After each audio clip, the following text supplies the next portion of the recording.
What's going on, everybody? Man, Eric Wilson in for the Sports Arena. And, very often I have the privilege and the pleasure of being able to speak to people who have kind of mentored me and kind of shown me the ropes of how to be a part of this media world. But there is one guy in particular who I've known for easily almost 2 decades. And this man still to this day, I said, has given me one of the best compliments in the world. So anytime I get a chance to talk to Mr. One Leo Haggerty, I got to talk to him because especially right now, with the state of the world as it is, I just need some answers and I need someone to talk me off the ledge, more importantly. But again, Amped Up Sports editor and CEO, my man, Leo Haggerty is in the building joining me. Leo, Happy New Year. Always a pleasure, my brother. What is going on? And more importantly, how are you?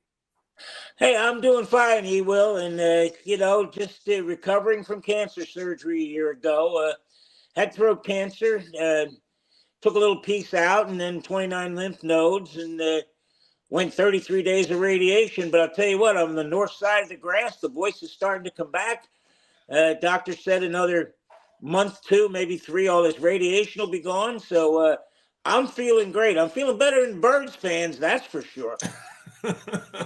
Man, it has been hard. It has been difficult. And I just need someone to help me understand what the actual hell is going on with the Philadelphia Eagles right now, man. Losing 5 of the last 6. Yes, they're in the playoffs. I can't even say we. I'm usually the one I am first in line right behind the squad. Like, I love the Philadelphia Eagles.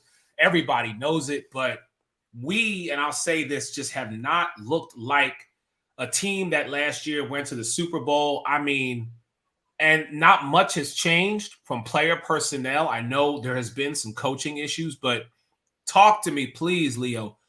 What have you seen, at least on the second half of the season?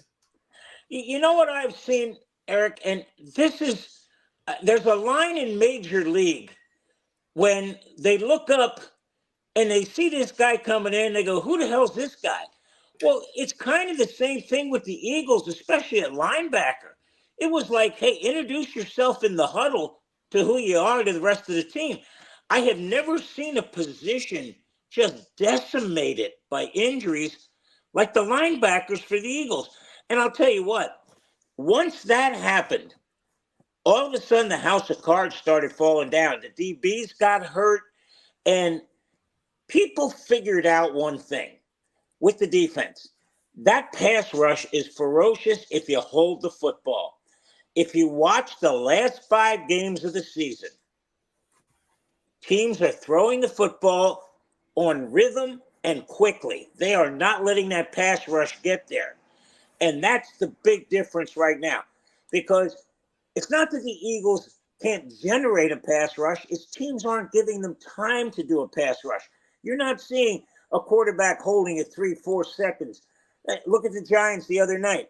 I mean, Taylor, he was just boom, boom, boom. Catch, throw, catch, throw, catch, throw. And then when he had to make a play, he would scramble out of the pocket. That's what we're seeing right now. Offensively, I think they got away from their bread and butter, Eric. Run the football.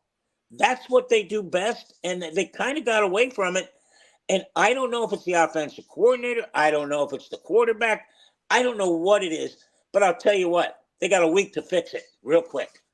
Yeah, because as we know, next Monday night, the last game of Wild Card Weekend is a rematch of the Monday Night Football Week 3 matchup when it was the 2-0 Eagles versus the 2-0 Bucks. And Philadelphia comes down to our backyard, our neck of the woods, to Raymond James Stadium to face Baker Mayfield, Chris Godwin, Mike Evans, and that Todd Bowles Buccaneer defense. And the one thing we both know, what does Todd Bowles like to do?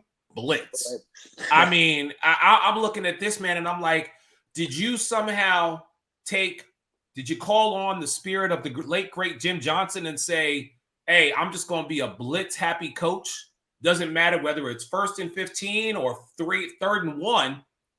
I'm just going to pound you guys into submission. And it's like, I fear for what potentially can happen. Now, we don't know the extent of the injury to A.J. Brown. We don't know to what extent, Jalen's middle finger with his on his throwing hand. We don't know to what severity those injuries are going to be, but we know Devontae may not play.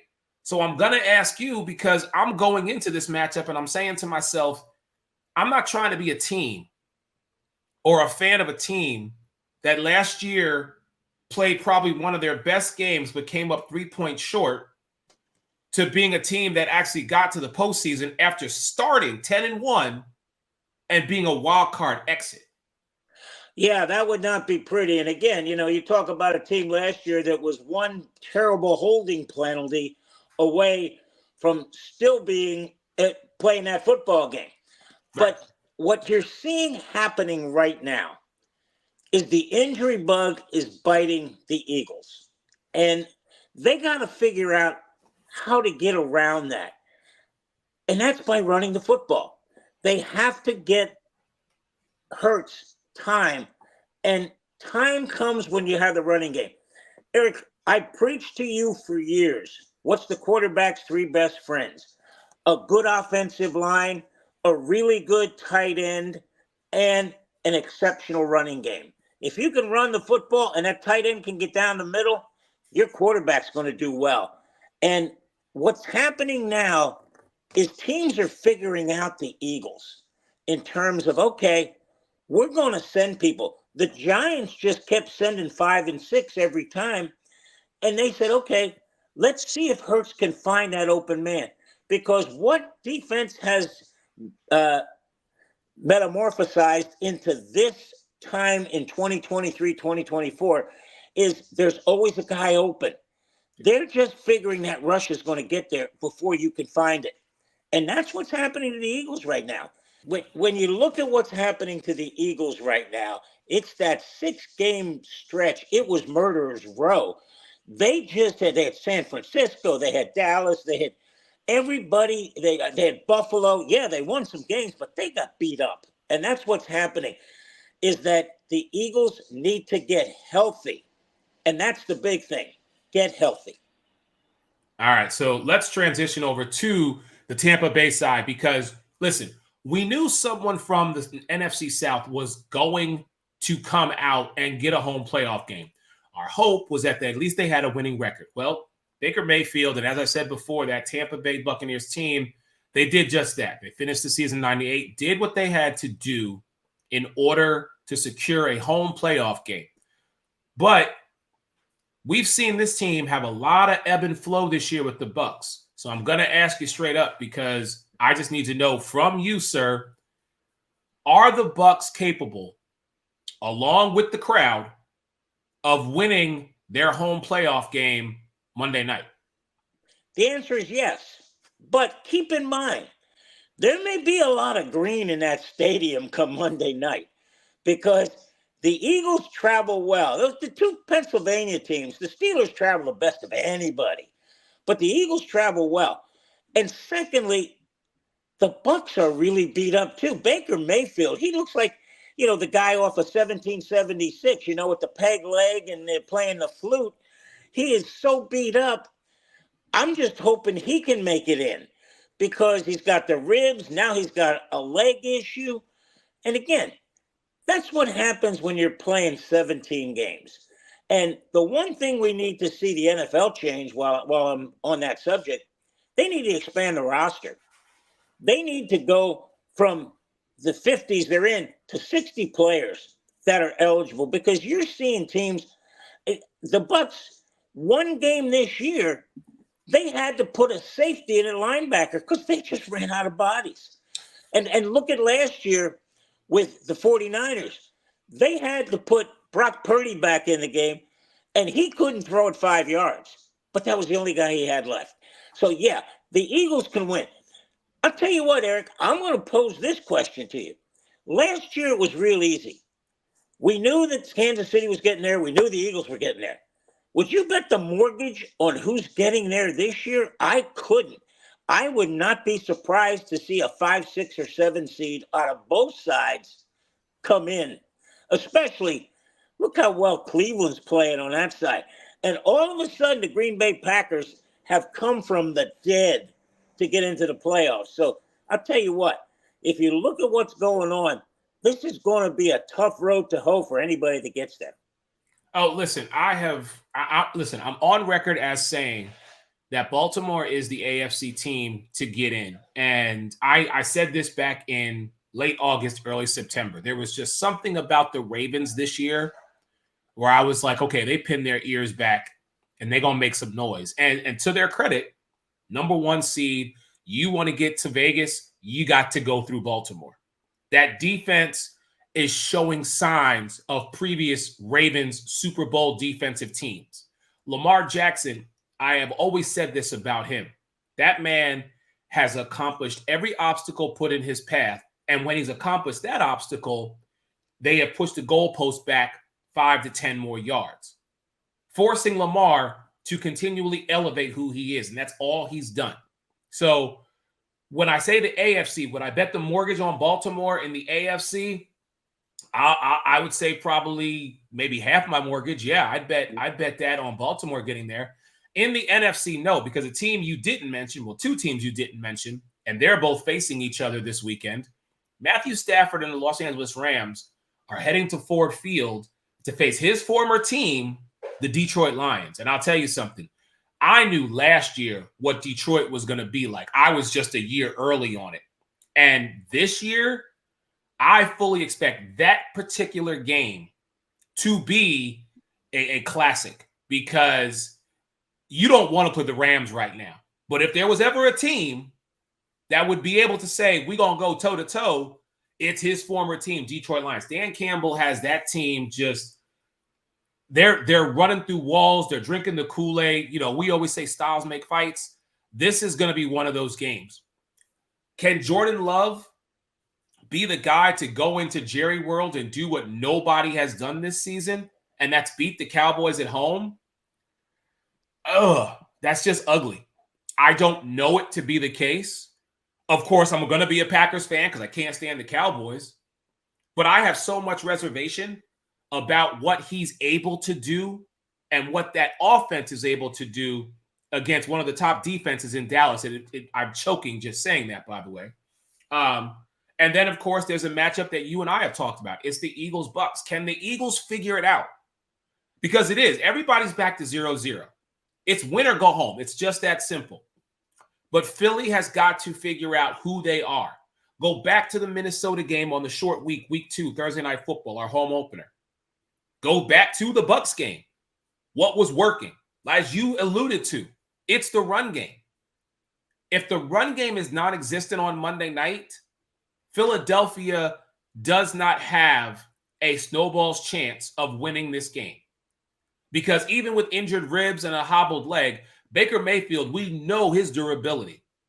And as long as Mike Evans, you have to respect Evans and Godwin on either side of the ball. But like we said, that defense, what are they going to do? They're going to blitz Jalen all night long. So I don't know if he needs to put on another leg brace. I don't know if he needs to put a glove on to take care of that finger on the throwing hand, whatever he's got to do. But they've got to figure it out because the chemistry is not there. The synchronicity just isn't there.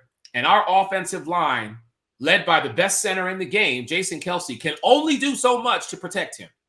But they have got to get that figured out. Oh, absolutely. And I'll tell you what, Ron Jaworski, I know I'm name dropping, he texted me yesterday and said, the Eagles are awful. I said, yeah, you know how you fix awful? You get back to basics. Get back to running, blocking, tackling. That's the thing. I have never seen a defense miss as many tackles as they have lately. And again, you know what that tells me? Guys are tired. Guys are just exhausted mentally and physically. 17 games is a grind. And Ewell, I agree with you on the Lions. I was there last year because I said, look, this team is playing every game at 1 o'clock. And Dan Campbell, what he did is he figured out I got to get tougher than anybody I played. When they came down here against Tampa Bay, they just flat out beat the Bucks to death, especially that offensive and defense. They beat them to death. And Dan Campbell, if the fight starts, I want him right next to me. My God. You know, they go to war for this guy. And you know what? Jared Goff ain't that bad a quarterback right now. So, you know, you're looking And you know what? Dallas is undefeated because the referee screwed up a call against Detroit.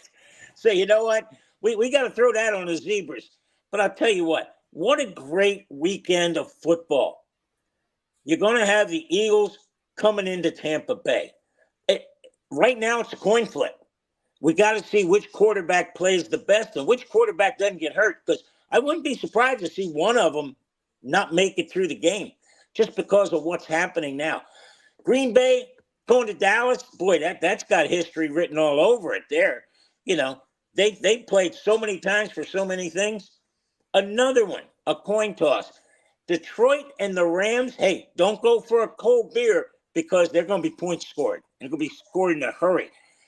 Go to the AFC, right? Somebody's got to go to Buffalo.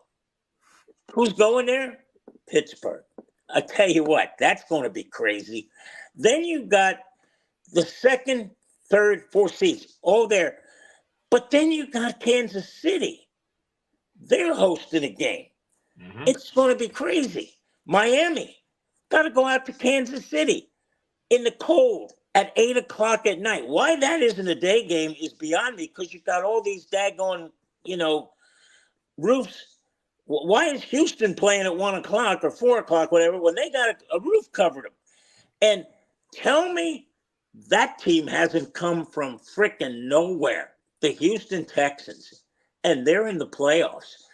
Nothing worse, Eric, you know as well as I do, the most dangerous team is a team that has nothing to play for because they're playing with house money. All day long. Yeah. I mean, listen, this weekend, as you said, is slated to be just so great. I mean, a team that at one point I didn't think was going to get 2 or 3 wins, referring to the Texans. They changed their head coach. They draft the guy who a lot of people said should have been the number 1 quarterback in C.J. Stroud. Hey, it got Reich fired up in Carolina because he picked the wrong guy. Yeah. And you and I said this when it happened. Hey, the kid can have the greatest football IQ, but he's 6 foot tall, maybe shorter. Right. You can't play in the NFL that way. Just not. You better be Kyler Murray, and he's not Kyler Murray. You better be Russell Wilson in his prime. Yeah. But I mean, yeah, Kansas City hosting a wild card game, something we haven't seen. And then, yeah, Pittsburgh, Buffalo. Both teams play in the Northeast. Both teams play outdoors. There is no roof. That's just going to be a smash mouth game. And, for Josh Allen and Stephon Diggs and I don't know the status of Gabe Davis for this game, but I have always said this, and I have said this to you, and I've said this to everybody. What Mike Tomlin has done now for 17 consecutive seasons, and not one of them has been a losing season. Pittsburgh is another team that it's like, do you really want to see them right now? Because all the talk is Buffalo.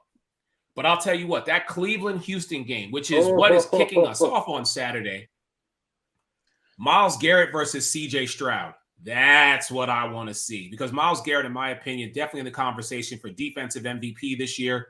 And Cleveland with Joe Flacco. Not Deshaun Watson. Not Dorian DRT or DTR. I apologize. Don't know his initials. Joe Flacco. This man was retired, and they brought him back just for this. Joe is fresh. Joe knows how to play the game. He's in a division that he is very familiar with. And he's like, okay, I didn't have to play. You talk about the injury. I didn't have to play preseason or any of the regular season. I came in on the tail end. That's probably the freshest guy out there right now. Oh, absolutely. And you know what? 4 words describe Joe Flacco. Been there, done that. And exactly. That's huge in Cleveland. I said this about Baker Mayfield when he came to Tampa.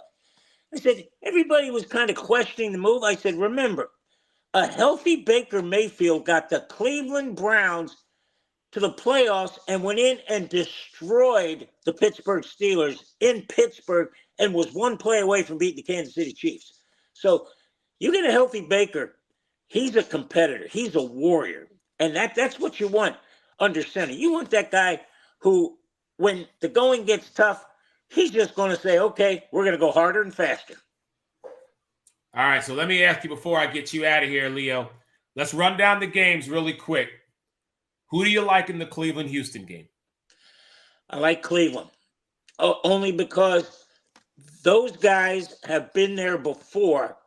That defense is phenomenal. Now, Houston's they're not chopped liver on defense either.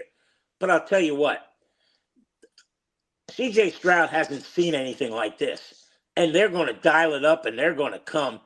And I like Cleveland. Close game, 2017. Okay. Listen, I will agree with you just because Myles Garrett, but I'll tell you what, CJ Stroud's got a lot of confidence. And here's what I'll say. I'm going to pick Cleveland. However, I'm going to do what my boy Mike Caratinudo of the Sports Arena does. I'm going to give you a Mike Caratinudo answer. Meaning, if CJ Stroud has the ball last, they win. Houston is going to win. Yep. That's what I'm going to say. All right. Let's go on to Miami and Kansas City. I can't go against Kansas City, but Tyreek is coming back to a playoff atmosphere in Arrowhead. And Miami just has so much on their plate because they have the weapons to do so, both offensively and defensively. But I still say it's Patrick Mahomes. It's still Travis Kelce. They're going to find a way. And Steve Spagnuolo knows defenses.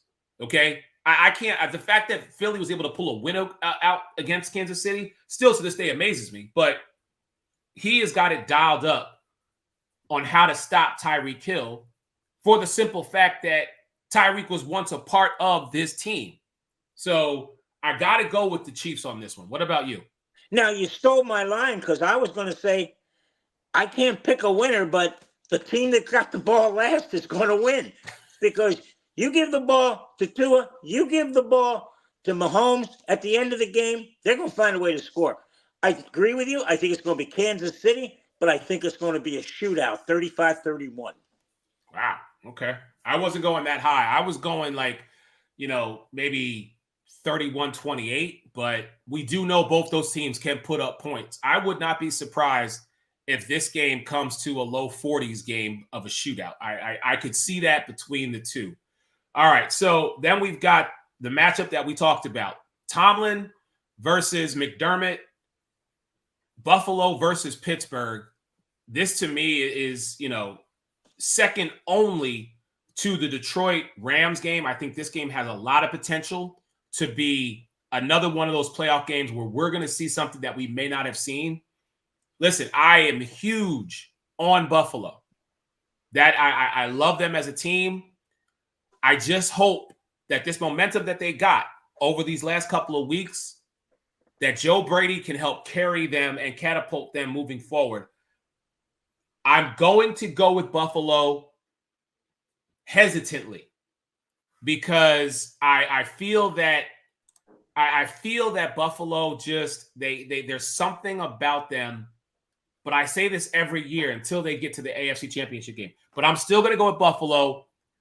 But I will admit I'm nervous about that pick. Oh, absolutely. But I'll tell you what Buffalo's got going. They just look in that huddle before the game and they see DeMar Hamlin. Well, I'll tell you what, if that doesn't give you reason to play football, nothing will. Yeah. And I said this 5-6 weeks ago when they lost to the Eagles. I said, you don't want to play Buffalo after this because they're starting to figure it out. And they are starting to figure it out. That's what's amazing about the NFL. You know what it stands for, Eric? We know, not for long. Not for long. It's not for long. I like Buffalo. I like it a little bit because, Mason Rudolph, there's not a whole lot of film on him. So, it's becoming a hard situation to adjust. I like Buffalo. I like them 27-20. All right. Well, listen, it's very rare that I will ever choose that team down in Texas, not named the Texans, and I'm not choosing them. I want Jordan Love to do the unthinkable and go in there. So I'm going to defer to you, the unbiased individual, when it comes to the matchup between the Packers and the Dallas Cowboys. Oh, you're tasking to somebody who used to have a shirt that said, I cheer for the Eagles and anybody playing the Cowboys. That's my man. Yeah, I'm in. I tell you what, this game's going to be a lot closer than you think because for some reason Dallas always lays an egg when they get to the playoffs. I don't know if it's going to be a big enough egg, but I'll tell you what, this game's going overtime. I don't know how it's going to end, but I don't know who's going to win, but I'll tell you what, the team that wins the coin toss in overtime, they're going to win.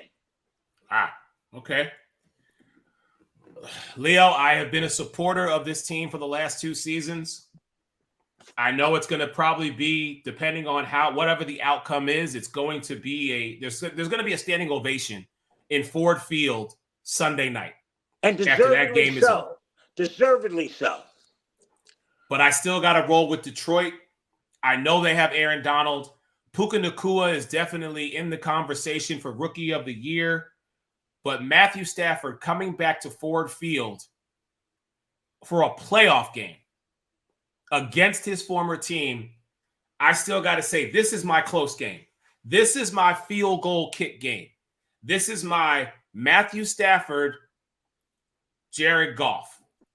If Jared Goff has to go down the field, they've got to find a way to get past Aaron Donald. Because if Amon St. Brown can do so, Detroit's going to win this game. They are my pick. I think this one is only going to be, I'm going to say at best, 24-21.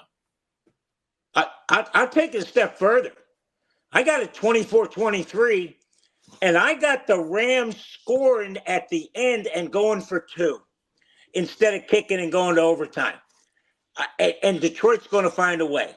Because I'll tell you what, there aren't too many teams that are stronger than the Rams in the offensive and defensive line, all the way down the line. Detroit is. Detroit is them in the trenches. Sewell and those people on offense, Hendrickson defense. I tell you what, they're mean SOBs, and that's what you need this time of year. I'm going to take Detroit 24-23. All right, and we've already talked in length about the Monday Night Football matchup. Listen, I have sided with this team since the day I was born, and I will never go against them. I'm saying this, Philadelphia, you got 2 words from me. Whatever your problems are, whatever issues you got going on, whatever obstacles you face, I got 2 words for you. Fix it. Because we in the playoffs right now. And it is this time, it is this moment, it is now to just erase everything and say, we have to get through 3 games to get to Vegas. And we got to go on the road for all 3 games. And it starts Monday night in Tampa. I am picking Philadelphia to win. I am saying that Baker Mayfield is going to be Baker Mayfield. Mike Evans is going to be Mike Evans. Chris Godwin's going to be Chris Godwin. And they are going to blitz the ever-loving, you-know-what, sugar honey iced tea out of Jalen. But we have got to fix this. And defensively, do me a favor. Do Leo a favor. Tackle somebody, please. Please. For the lovers, just tackle somebody. I am taking the Eagles, and I am saying it is going to be 28-27. Here you go. Get ready for it. It's going to be 2020. The Eagles are going to have the football, and Elliott's going to bang a 59-yard field goal, 23-20. And we are going to sit there with the heart attack Eagles again, but they're going to move on. Sounds good to me. Hey, ladies and gentlemen, Amped Up Sports editor and CEO, Mr. Leo Haggerty. Sir, thank you. It is always a blessing to have you. My best to you, man. Thank you so much for being a part of this today. Hey, I mean, let's just see what happens. If I don't talk to you until next Tuesday, just know that you are in my thoughts. I am blessed to have you as someone who I continually look up to, and I'm so thankful that you have basically given the middle finger to cancer and refused to let that sumbitch beat you. I can't wait to see you back doing your thing and doing what you love to do. If you're at the game on Monday, have a shot from me if you can in the media booth, but I'm going to be sitting at this TV, man, and I'm going to be chomping at the bit. I may not even sit down. I don't even know. I hear you. Well, hey, let's get together next week and talk about it. You have a great one, my friend. Sounds good. Take Ladies care. and gentlemen, your man Eric Wilson for the Sports Arena. We'll talk to you soon. Everybody stay blessed. Peace.